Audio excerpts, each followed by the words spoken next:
Absolutely. So what was your offer, Stevie, just so I can kind of see? 425, 953. And what was your down payment? Did you do a hybrid? Did you do a subject Yeah, to and a I did a carry? hybrid. So I did my down payment to her was 30,000 with a $42,000 carryback. So let's pull this up. Can you guys see this Excel sheet I got in front of me or no? No, No? no, Let me switch. Is it not sharing my screen anymore? no. Okay. Let me get it there. Here we go. Okay. Okay. And that's really huge. Um, five to downs. Okay. Still really huge. Now you see it? Yep. Okay. So let's just see what they would make. Okay, let's do it. Go backtrack again. 454. Oops. Sorry. 4, 3. And then That's what's hey, 353, 953 is her mortgage. I just 353. found I Okay, don't use that's fine. it bugs me. Okay. Okay, so yeah, look. If you guys don't see what I'm doing here, they sold it for 454. She got to pay 6%. That's on average. Three Yep. and three. Three listing, three of the buyer's agent. Now sometimes, right, you'll run into properties where it's 4%, it's 5 point, whatever. But I always just make it 6% just because that's the standard. So she's gonna have to pay 27 grand in realtor costs, about 3 grand in title costs, 6 in closing costs. And then I always add an inspection because anytime somebody comes in and they buy your house, regular traditional buyer is going to beat you up for inspection. They don't like, the flooring, the HVAC, they say the AC, whatever. They're going to find some way to beat you up. So I always just make it like 1%. So I'll change this to like 4,500. So they're going to walk away with somewhere around 55 to 60 grand at the end. And you said your offer was what, Stevie? 425, 953. So that is So I did essentially, an equity of 72,000. there you go. Okay. 425. And then what'd you say? 953. I'm just going to do this. Okay. Okay. And then cash, what's the cash to seller? Cash was 30,000 to seller and carry back of 42,000. And this should be updating, but it's not. So right now I have it as, yep, 72 grand. And did you put an interest rate on that carryback? The carryback interest, let me go to the LOI. Hold on. On the surface, right now, looking at it, Yeah. I wouldn't have made this offer. And I'll tell you why, Stevie. Wait So a 30, second. Hold on one second. The LOI, I think at 42,000 I did. You said you wouldn't have? no. Okay, why? Um, Hold on. This is just direct to seller, correct? Yeah. Okay, never mind. I thought there was an agent. I was gonna say, No. because look, I gotta put 30K down and then I gotta give Right. the agent Right. 8% or 8 Right. grand. Now I'm at My 38 grand. I'm already at 10% pretty much. I got right. no room. If I can't buy this myself, I got no room to assign this. Right. My I'm gonna entry make fee is at 11.7%. And okay. that's with the $20,000 wholesale fee. Okay. And that's if you assign it for 20 grand. Right. Okay. See, now that isn't bad. I always shoot for, especially when I'm dealing with the seller. I try to get the lowest on this one and then just keep working back and keep negotiating them until they finally jump you to 30. What was your highest that you would wanted to put down? Do you know? Well, I did the 42,000 at 0% interest at 15 years because I wanted to keep it under 250. And so that's 233.33. But I figured I still had a little bit of room in there to negotiate because I want to keep it under 250. Usually when I'm presenting an offer and it has a carryback Uh-huh. and a subject to, I like to keep my payment. I mean, unless they have, a 2.5 interest rate, I like to keep my payment under $200 every single time. Okay. So no matter what, I'll try to tweak it. Now, here's what I'll do. I'll do something like this. I'll amortize it over 30, 40 years, right? Until I get that payment. But then I'll put the balloon at 10 years or 7 Okay. years just to keep my payment right. Okay. Um, I'll amortize it over the 30 years, 40 years. However, we actually have one that we could go under contract. It's amortized over 70 years. That's Right. 0%. Um, I try not to do balloons. yeah, I don't like Um, balloons either. Balloons are for clowns, right. unless you add the stipulation that if the If the house market, appraises yeah. for what our original purchase price was, then I'll pay the balloon. But if it does Right. not, my balloon keeps extending until, Right. because then I'm stuck. If the house won't even appraise, I can't even refi. No bank's Right. gonna give me a loan if So I I have thought to. it was like 250 and below. I thought it was 250 and below, but the 200's fine. This is only at 50 years. I can, I figured, okay, if she wants interest, then I'll just go expand. I'll go and go 20 years with 2% or 30 years with maybe 2%, something like that. Okay, I'll give you interest, but I've got to extend the terms. Right. And has she said anything to you about your offer? She hasn't said anything to me about my offer. It's been like 4 or 5 days, something like that. So has she been ghosting you, or she just hasn't said anything? She hasn't said anything. I think she's kind of ghosted me, but she does travel. So it's very well that she could be out of the country. Okay. What I do anytime a seller's ghost me, and you might want to write this down. Dominic came up with this. Oh, send him a text and say, I take it you've given up on selling your home.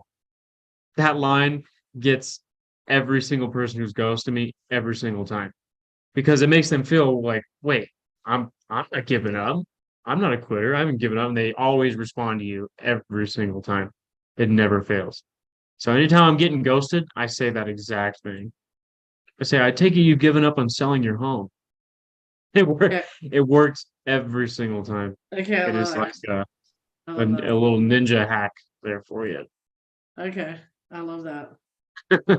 And I mean, Now it's only been 3 days, so I probably wouldn't tell her. I've been working with her for like 4 to 5 months. I mean, she has told me about all the yahoos that have tried to call her and offer her and stuff like that. So I do have a really good rapport. Well, that's But it good. doesn't mean anything until she signs the dotted line. Like I've been in sales Exactly. long enough for that. Exactly. Um, but yeah, I like your offer, honestly, Stevie. I would try to come in with a lower at the cash down. I always want that at the lowest, right? Because Yeah, however low that is, I can get a higher assignment fee or higher cash on cash if I'm keeping it. So I don't always start where I think they'll accept it. I go below that, right? So if I right. know how highest I can go as a down payment, it's 40 grand. I'm gonna tell them 20 at first, every single time, and just see what they say. Because I was helping a guy with a deal the other day, and he was like, "No, we need to tell him this is the down payment because I know." I was like, "Just wait, just see what he says, right? What's the worst that can happen? No, right? That's the worst thing that happen is you get a no, and that's all we do in this business is get the no, no, no, no until we finally get that yes. It takes me 15, 16 calls to get a dealer under contract, right? You don't just send an offer, they accept, and all of a sudden it was one call, one offer sent. And no, it's the fortune is in the follow up. It takes a lot to get something under contract. Yes. And a lot of people on all these Facebook pages that you guys are in, they say, "Oh, look, I got my first deal in like 5 seconds." It's not. That's not like that. There's a lot that goes on behind the scenes in it. Like I've said before many times, it took me and Dylan 9 months to get our first deal. Right. 9 months with $0. So that's why I always tell people who want to get in this, if you're not ready to go a year with making nothing, then I don't think this business is for you. And now we do, 5 to 7 a month. So if we finally turn that corner, know exactly what we're doing. So But it can we just takes walk a this lot of all the planning. way through? Can we walk this all the way through with the remaining underwriting? Like I've got the rents, I've got the midterm rents, and see if this still would make a good deal. Because like I think I could get like to this point, but I want to make sure that I did pick a good house. Yeah. What's the PITI on it? Everything in with tax and insurance, it's 1734. 1734. Is that what Yeah. you said? Yep. Okay. And let's just pull up some. We pull up just long-term rent just to see what that gives us. Try to see if you guys can see my screen again. There it is. Okay.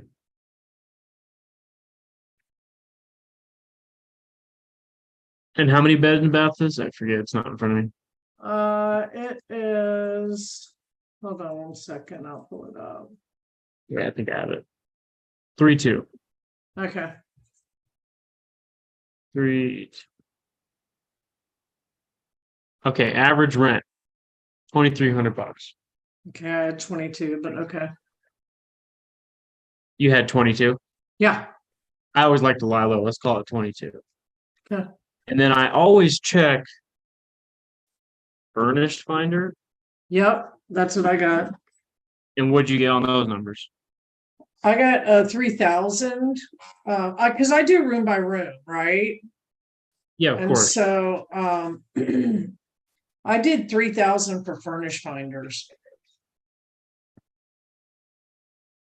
Let's see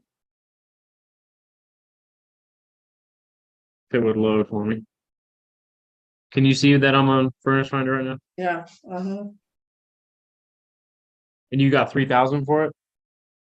Yeah, because I do room by room, but you can also, I mean,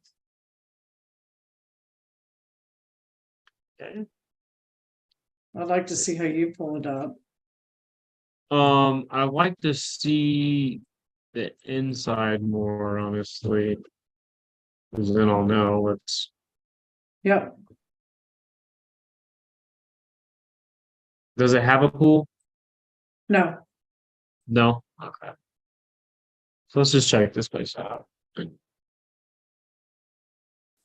Okay, so a little older, but not in terrible condition. It looks good. It's clean, right? I would like to take that carpet out and make it all hardwood. Mm, so I don't like that. I don't like that carpet at all. I would switch all that. What's the seller's pain? What's their why do they want to sell? She wants to move to Puerto Rico. Wow. She's she's an airline stewardess. And she just wants to be in Puerto Rico more. Okay. Let's check this. Oh, 2.8. Do you know if that's correct? Yep. Wow. Okay. So that changes a lot. It's under 3. So this is kind of hot one. Yeah, because it can be a wrap no matter what. 100%. And I mean, you could, if you keep your end buyer, if you wanted to wholesale this, if you keep your end buyer around 10, 11%, they'll pay what your wholesale fee. If you can get them a 2.8%, they will pay you. Now, if you tell me the house is falling down and it needs 50K of work, then it's the interest rate doesn't really make it all that attractive. But I mean, the house looks fine. It's got good bones. It looks pretty clean. It's not the biggest of property, which kind of scares me for a traveling nurse. So like this one's going for 4,500, and you can see why. It's really nice. Got a pool. So I say you just stick to like 2,200 to underwrite this sucker. Now let me grab my calculator. So 2,200. And that's for the rent, long-term rental. I did Yeah. 3,000 for midterm Yeah, rental. no. Yeah. But anytime I go to, you can't always look at one. It's always got to be based off of long-term rent. Yeah. Oh, yeah. Even though I know I can get 7 grand on midterm rentals, my end buyer and me as an end buyer as well, I don't really care about that. I want to know if all else fails, can I get a long-term renter in here and make money or break even? That's all. Or do a wrap, right? Exactly. Yeah. So everybody does this different. They sometimes people like to account for 10%, 15%, 20% of the expenses when you do a long-term rental. I Yeah, like to I lie do. high just so I have a good number and I have room to mess up. I So I'm times gonna it by 0.85. Is that what you guys do? I usually do 0.8 or 0.75. Okay. Yeah, So Travis, I will in a few. the 0.8 is 1760, Okay. right? And your payment is 1730. So you're pretty much breaking even slash losing money Mm-hmm. at this, but that's not a bad thing because the interest rate is really good. Right. Um, Now if I were to do that number and we were losing $300, $400, this is only going to work for a certain type of buyer who has abundance of cash and needs to spend it by the end of the month. So somebody like Pace, he has to spend all his cash. His accountant tells him, "Hey, we have to get rid of this cash." So he'll buy crappy deals with good interest rates because he just needs his money out, and now he has a property that's going to appreciate, and he has an awesome rate. But not every single buyer is like that. Those are the one in few type of buyers. Uh, so I would say I don't think you could market this for. Would you say? What were you gonna try to sign it for? Are you talking about like my wholesale deal? Yeah. Like what was the total entry again? How many? Like 50 grand? Oh, 50. Yeah. Yeah.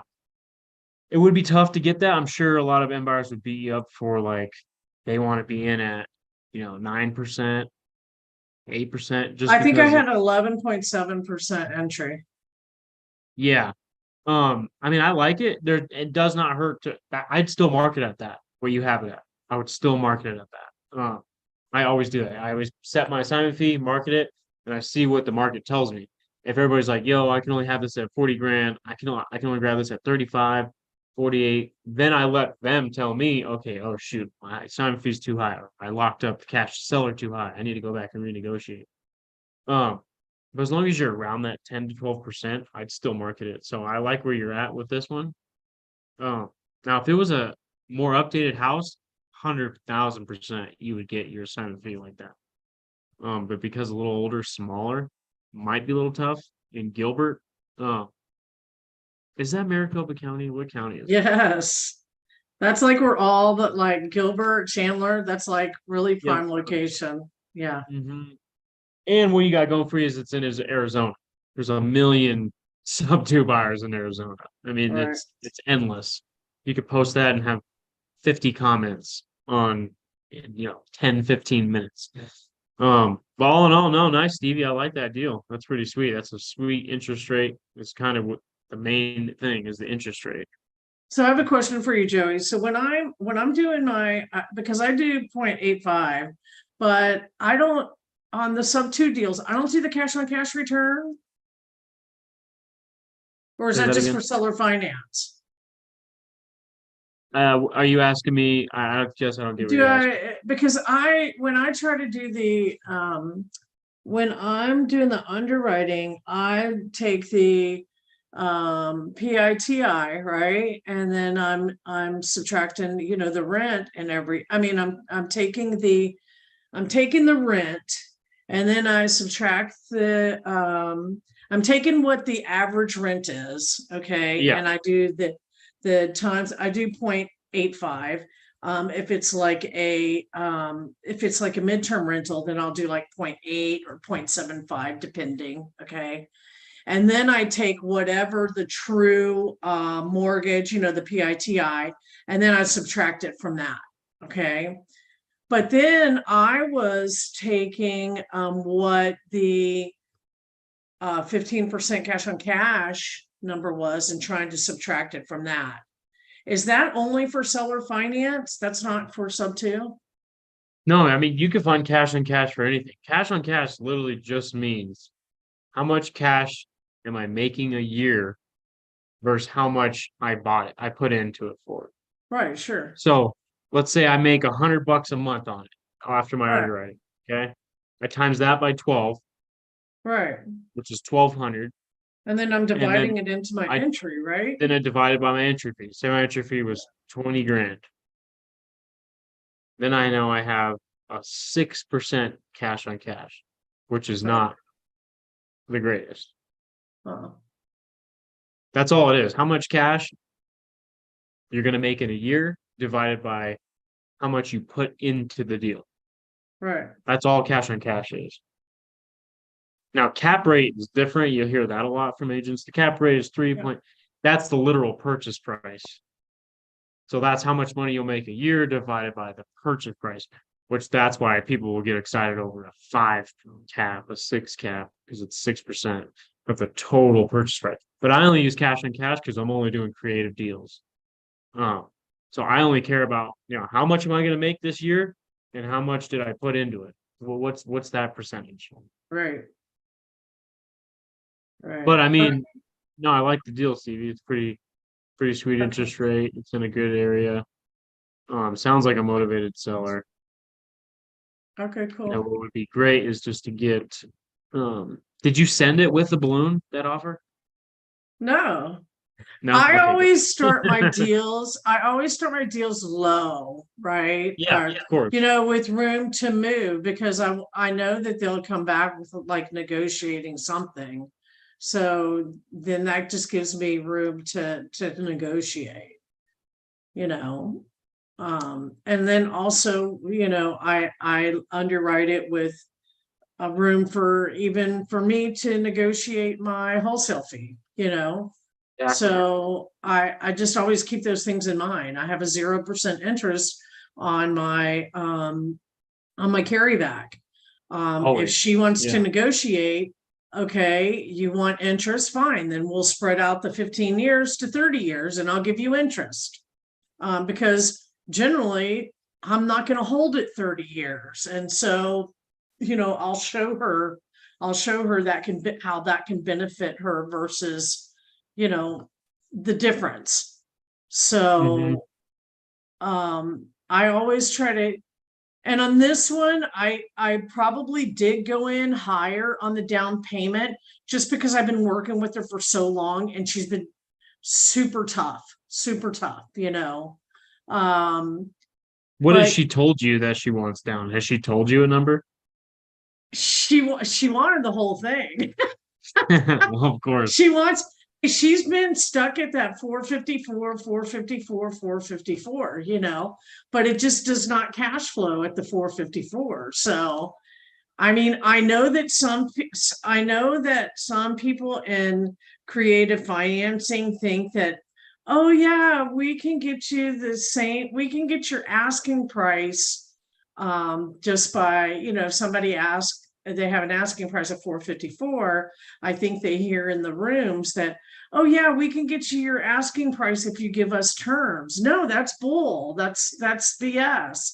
We're going to get you more money in your pocket by us giving you terms, and let me show you how. And Yeah, so exactly. A lot of people say, that's why I really like your seller net sheet, because and I made one a little bit different just to kind of stand out, for my company, but it's the same thing. It just shows them that if you sell it on the MLS, here's what you're going to get. If you sell it to me, this is what you're going to get. And yeah, a lot clearly of she's going people to get will throw way out more that money. term. Hey, I could get you over asking, right? It's like I can get you over net what you're going to net at the end of the day. I will beat that. Yes. I won't beat the Yes. purchase price because I'm paying all closing costs and realtor commissions. So it's Yes. not in there, right? That's what I always Yes. try to preach to a lot of people is you don't tell them that you're really going to beat their asking, right? Unless they owe it outright, own it outright, then you Yeah. can use that term. Because yeah, man, I'd pay $1 million for a $500,000 house if they'll carry me for 100 years at 0%, right? I'd buy that house.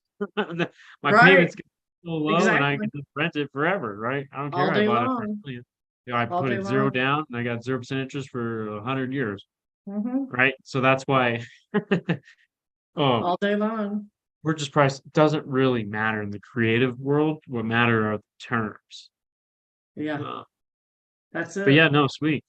Love it, Stevie. I think Travis was asking how I found that lead. I find all my leads on PropStream, or Privy, but mainly PropStream. And so I go in there and I will, I've had this lead like months and I follow up on my leads constantly. And before I joined Her to Profits, I had this lead. And one of the things that Her to Profits has done for me is to help me focus in on my filters that I use.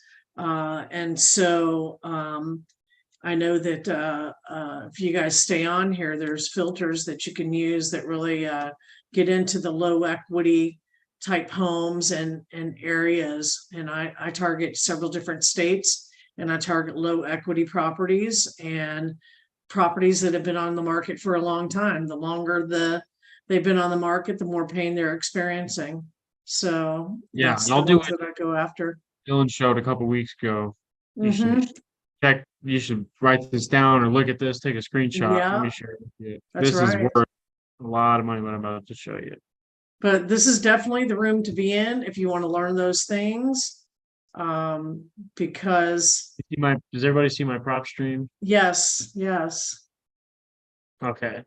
Well, let me grab my filter.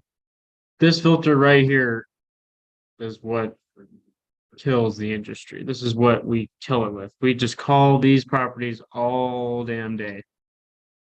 Single family, multifamily, 3 bed plus, 2 bath plus, 550 or less, 80% LTV, one loan, and they don't got a HELOC or nothing crazy on it. Remaining balance, 500 grand or less. Conventional FHA, VA, 4.5% interest rate or less. This is the bread and butter. Like if I would stop doing everything you're doing and only call these type of houses because these ones close and wholesale easy and are great long-term, short-term, mid-term rentals. This is the bread and butter. So And then stay in these rooms and learn how you can become um become an individual, because you're going to call the same houses that same properties that other people have called, and like and I Joey like that. I love Dillon. competition. All the deals I lock up, Yes, if somebody's pitched sub to them 15 times before. that's right. That's right. Sold But you out. can learn how to be an individual and just stay in the room and you'll learn how to do that. So thanks a lot, Joey. I appreciate that. Thanks for all your Yeah, help. yeah, no problem. Let's see. Has anybody else got a question or something they need help with? Underwriting, anything? Oh, Joel. What's up, Joel? There we go. Can you hear me? Yep. Perfect. Yeah, so kind of what Stevie was just talking about. Like you just said competition, right? I'm having the same exact problem because every Dallas or every DFW sub two or no equity lead I call, they've been already pitched sub two, or the agent will be like, oh, the seller's not interested. And they will be like, what is this? Is like, that's not possible. All these, the same typical objections that I keep getting. Like they're trying to, they're just trying to cut it off as fast. But like, what I'm trying to get to is, how do we like disqualify them and just like ask that those questions in the Sandler method, like to like keep breaking down and dig deeper. Like, for example, why are they not like, why is the seller not interested in sub two, stuff like that, but no Yeah. equity? Or Yeah. do No, we not even bring up sub two at all and just no, go with the I'm cash? telling you right now, Joel, every person you call that's in Dallas or big market areas, they're all going to tell you they've heard subject to before. And some of them would say, I've had 100 of these offers. Pretty much, I'd say 99% of the deals I get under contract, the agent said that to me on the on the phone call. First thing they said, yeah, no, I've already got 100 subject to offers, blah blah. And the first thing I ask them, yeah, why? What's the reason they don't want to go a creative route? And then they'll say whatever they got to say. They talk to their tooth fairy, they talk to their lawyer, and they told them it's not a good deal, blah blah blah. And then I just show them in front of their face. Well, it looks like, if your seller sold on market, looks like they're going to lose $10,000 after, paying your commission, the buyer's commission, and closing costs. With my offer, I'll put 10 grand in their pocket. I'll pay your commission. I'll pay all closing costs, and I'll close within 2-3 weeks. And when you Wow. say something like that, it changes their whole, oh, wait, well, maybe, yeah, actually, you should just send an offer over. It happens every single time. But if you're timid and scared and you don't know what is there a reason, they don't want up to, okay, and then you just hang up and go to the next one. I mean, I love hearing no. It just makes me, Yeah. excited. That's been I the wanna problem with me. What you just did, I just freeze up and like, okay, I will see what we can do. Then I just don't even follow up with them after that. And then if an agent's real hardball, real hard ass, I call the seller. I'll just call the seller and show them in front of their face, hey, it looks like you're gonna lose money with your sale or you're gonna break even. I can actually put, $10,000 in your pocket. I'll pay your agent for you. I'll pay all your closing costs and I'll close quick. And I'll Nice. just tell the seller that straight up and they can see it in front of them. And now sometimes, it doesn't always work, right? They could be a VA and they don't have entitlement left. I Mhm. can't buy it. Even if they're gonna lose 50 grand with the sale, if they have a $500,000 loan and they only have 200 grand left on their VA entitlement and they're trying to buy a $400,000 home, it's just not gonna work, right? I won't. Yes. Pace says something, a man convinced against his will is of the same opinion still. Like, we're not convincing these people, right? We're just showing them Exactly. facts. That's all we can do. Show them the facts, tell them what's real, what's the truth, and then just go on from there. But it's a numbers game, right? A lot of Exactly. people get stuck on one deal. They're like, oh, I've been working this deal for like 3 weeks, 4 weeks, 3 months, and getting close. No. Get 100 deals, and one of them's going to work. Exactly. And That's what do you think that's of? what this. Mhm. Go ahead. Now, what do you think of the luxury market as well? Like now, like Don't the touch market it. is, don't touch it. If you're beginning, it's you haven't got a deal yet. Do not mess with the luxury market. Me and Dylan tried that. I know Dylan's probably said it 100 times. That was what we first tried. Went after big homes in the mountains of Colorado and thought we were going to Airbnb it for 10 grand a month, right? And trying to pitch these sellers, 0 down, 0% interest, and for a $2.3 million house. If it's you're beginning, you're starting, do not go after these luxury ones. And that's just my opinion. You can if you want, but I'm just telling you, there's nothing really you can do with them unless you already have an established buyer slash business in that market, right? Because if I go buy a $2 million house, I have a $13,000 a month mortgage. If I can't figure out my exit strategy, all of a sudden 30 grand is gone in 2 months. Do you have 30 grand, right? So I would Yeah. not mess with luxury properties if you haven't done a deal yet. Gotcha. I would get those off your call log. I would not even touch them. Agreed. They're what I call a WOT, waste of time. Yeah, because in my area there was like some million, some 700K, 800. Those are okay, right? Not that bad. Bread and butter is affordable homes, $200,000 to $500,000 homes. Okay, And that then even makes like sense. check Alabama, Ohio, $80,000 homes. The bread and butter Gotcha. are affordable homes. Those Oh, are okay, way easier and way better to get into. that makes Because then sense. once you jump up higher, you have a high payment, right? Because then only a few things work. Mm-hmm. Long-term rental stops working, right? Agreed. You could get, some big timer wants to come and rent your penthouse for 15 grand a month. He's going to be there for 2 months. And then all of a sudden, oh, I got to find another one of those type of guys. Gotcha. But long-term rent starts to not work once you get in those higher ranges. That's why we only go Mm-hmm. after anything under 500 grand. All right, under 500.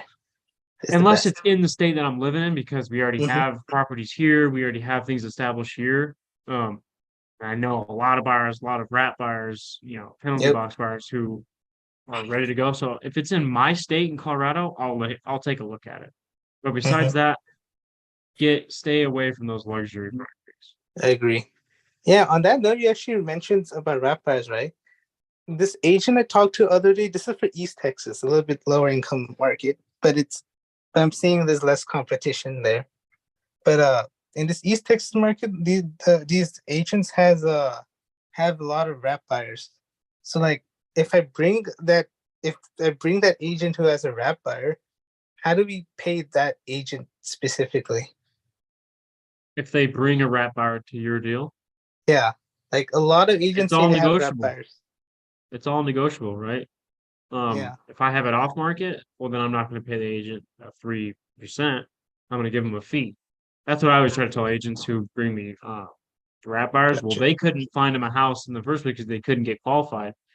But I have the product, I have the house that I can sell them, seller finance.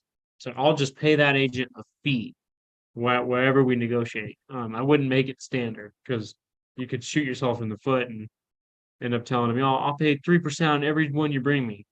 And then they were probably only happy with $2,000, right? So Wow. you never know. Wow. So it's like setting that boundaries, just being direct. Yeah, you're just telling them, it's all negotiable. Well, I always ask, what do you want? What would you want? What's a fee? And then we go from there. Wow. That's so 'Cause you good, can shoot Joey. yourself in the foot by telling them something. Yep. And they could have been happy with way less. Which we've done that. Appreciate you, Joey. Yep, no problem, man. These are so good. Well, let's see if I missed any questions in the chat. If you have a question, raise your hand too.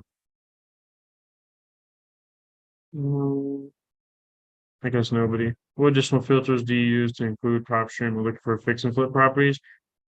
I don't look for fix and flips right now, just because the interest rates suck. You gotta grab things at like 50, 60 cents on the dollar.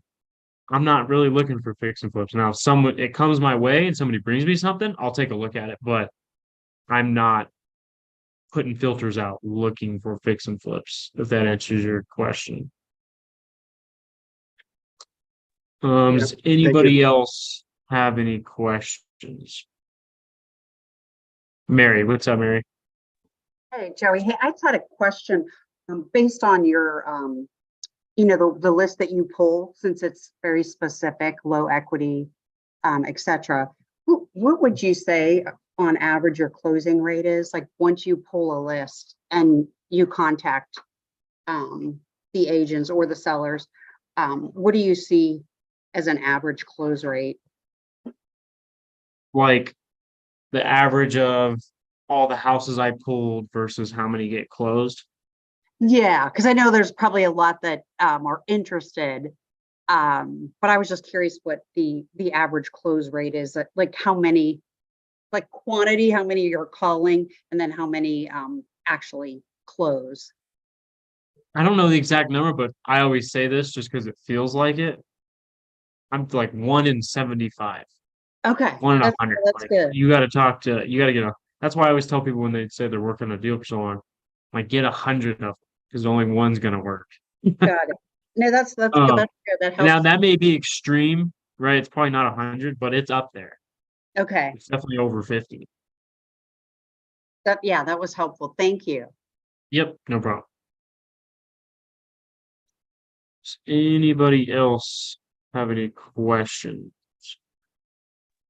Yeah, how many calls a day are you making and how many offers are you sending out a day? Well, now that you know how after we hired so many people, my calls are not as much as they used to be, but I'd still say probably like 50 calls a day. And then if a offer needs to be sent out, it's usually like 10 on my side, but we also have, Art sending offers, Linda, Robin, Dylan. So now that we're, more of a team, there's more, it's not myself doing it or just me and Dylan only. But I'd say 50 plus calls a day for sure. When it was just you and Dylan, how many calls were you making a day and how many offers a day were you making? Or a week? Probably double of everything I just told you. Okay. Yeah. So how many I mean, offers were that? I'm sorry, I didn't catch that. We're probably sending like 30 or something. Probably somewhere around 30 a day. LOI is not offers. So you Right, guys should right. call them offers, but not writing up a contract. But yeah, it was more calls than offers because we didn't have our system set up. Yeah. So I take that back. It's probably 30 offers a week, not a day, Okay. but a lot of calls a day. Right. Okay.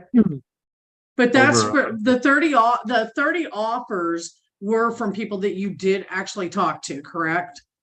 yeah, I wasn't just Right. sending an Okay. offer to Okay. random agents. We talked to them and they said, yeah, send an offer, send a letter of intent. Okay.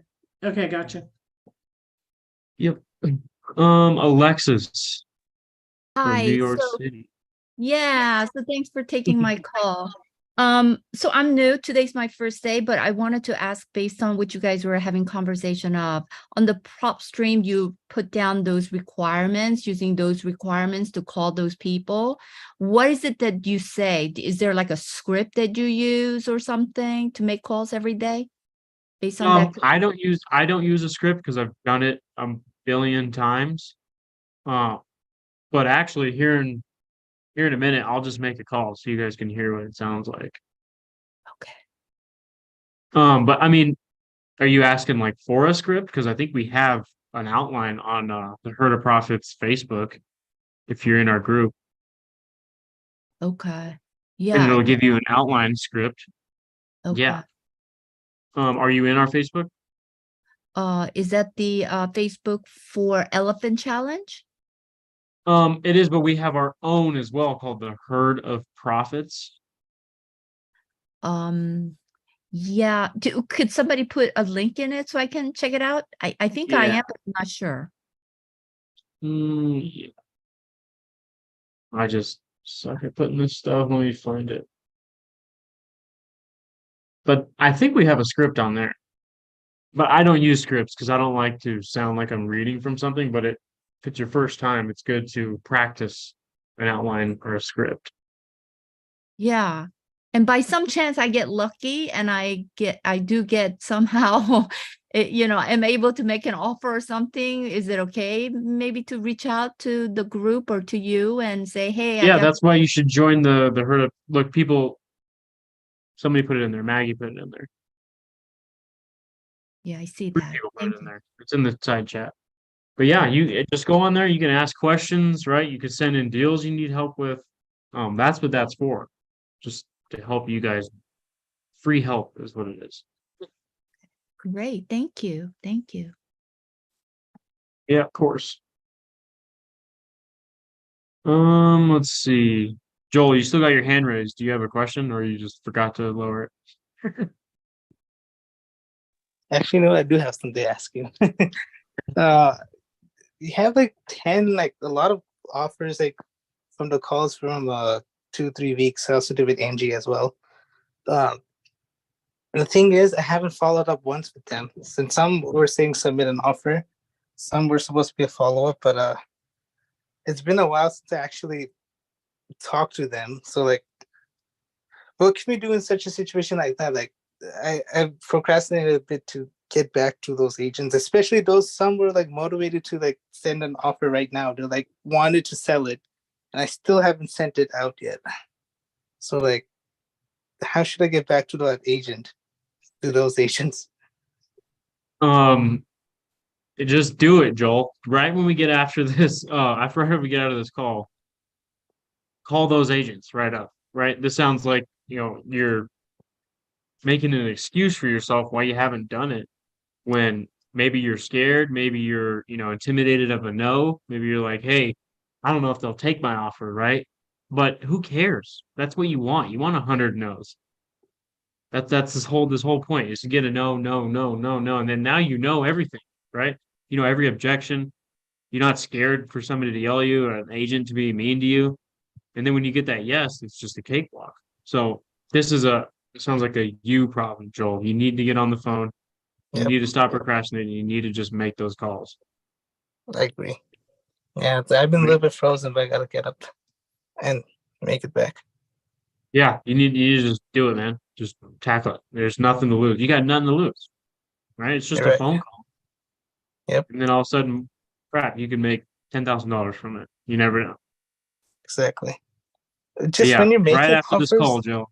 That's Mhm. that's your immediate homework, or you're not allowed on the next Zoom. Call those agents right when we get off. yeah, for sure. I'll Okay. probably do them live with you guys if you can. All right. But Okay. on that note, on the process of submitting offers, so like you want a verbal, right? This is mostly gonna be cash. So pitch the cash first, and then if that is not really like works, right? So then we talk about creative, because these are not no equity deals. These are like cash and fixer uppers You're and just calling like, cash deals? yeah. Well, I mean, cash deals are, you can bang out way more because you have a certain number that you know you can offer, your Hmm. maximum allowable offer, and you can get, 50 offers in a few days. Whereas a creative one, I have to really know that they want creative for one, right? I have to explain it and convince, not really convince, but I have to make sure this is even going to work as a creative deal, right? Whereas a Gotcha. cash Hmm. offer, you can just bang those out like that. So, if you're only calling cash, just see what they want, see what your maximum allowable offer is, and send that offer on to the next, on to the next. Get Got it. 100 leads, right?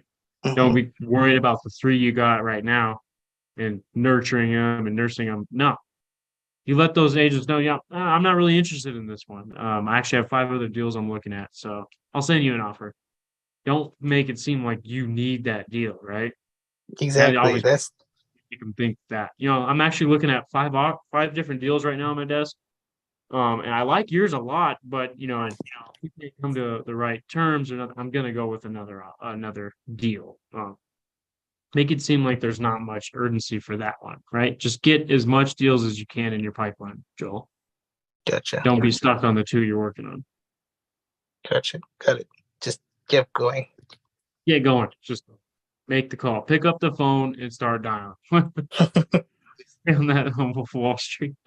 Pick up the phone and start dialing. That's what you need to do. Nothing else. Exactly. No more fear. I just gotta get over Yep. this. Yep. There's nothing to be scared about. Who cares if you mess up? That's the whole point. We all mess up. I messed up a million times before I got it right. Hmm. So yeah, go mess up. That's what I want you to do. Go mess up. Joel. Go mess up. Appreciate it, Joey. Yep, no problem, man. Andreas, what's up, man? Hey, how's it going on, Joey? I recently just started doing the driving for deals, and I downloaded Batch Leads and I subscribed to the actual subscription. I just kind of want to know what kind of the difference is between that and the prop streams.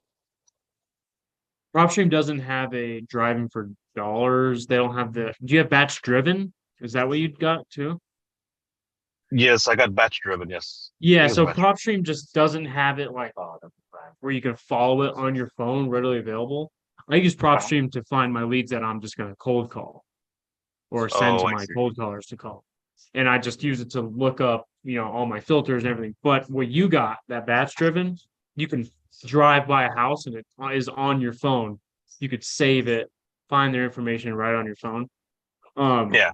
Driving for dollars is good for cash deals. Looking for, beat up homes that, their grass is 10 feet tall. There's got an abandoned car in the driveway and it's all, the tires are flat and it's just sitting there. That's what driving for dollars is. It's more of looking for cash deals, looking for beat up homes, ugly homes, homes that need help. That's what's best for driving for deals, I would say. Gotcha. But for the prop stream, if you're driving for deals, you don't need prop stream because Batch does the same thing. It just now you have driven, where it gives you that little mobile app where you can drive by and get it really easy.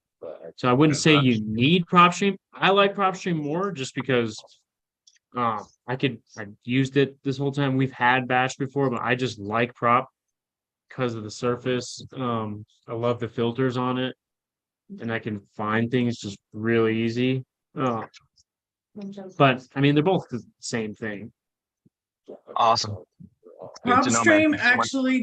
PropStream actually does have on their mobile app They got a driven drive. nine? Yeah. They got a driven now? Okay. Yeah. Yeah, I'm I not don't sure drive how for good- dollars, so I don't that's why. Yeah, I'm not sure how good it is comparatively speaking, but yeah, you can set some filters and drive with it. It's on the mobile app though. Oh, see, I didn't know that. But I mean, it's all preference. They all do the same thing. So it's just up to you, man.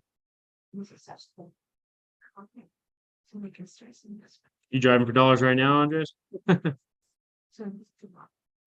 don't think you heard me, but I didn't really want to go for an hour today. I have so much stuff to do, but Gotcha. I can No, I'm take, actually like, just got back to work on my W-2 job.